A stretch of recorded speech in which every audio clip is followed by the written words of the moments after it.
In Lahore, it's one of the most important days in Saeem Mumtaz's life. 18-year-old Saeem is battling a mysterious condition that has caused his head to grow out of control.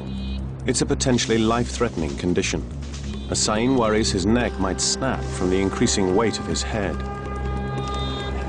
Today, for the first time, he's to be examined by a team of medical experts. It's a big and wonderful day for us. All the senior doctors at the hospital will see Saeem today. They will examine him with their big machines. God will guide us today. Dr. Kirk is a clinical geneticist from the Sydney Children's Hospital. He's arranged a series of tests to be conducted by the local medical team. First, we will do X-ray cervical spine in standing position. So we are going to move him here. Saeem's first test is a series of X-rays to investigate the abnormalities around his spine.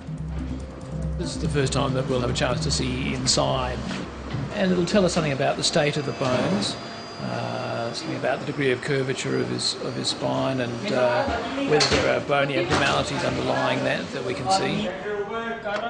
The initial X-rays reveal that the large bump on Saeem's back is not a mass of bone affecting the spine.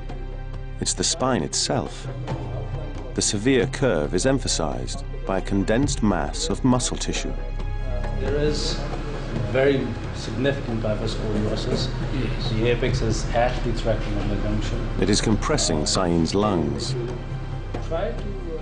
He's also got a problem with his breathing because of the scoliosis, which I guess constricts his chest and makes it less freely movable than the chest ought to be.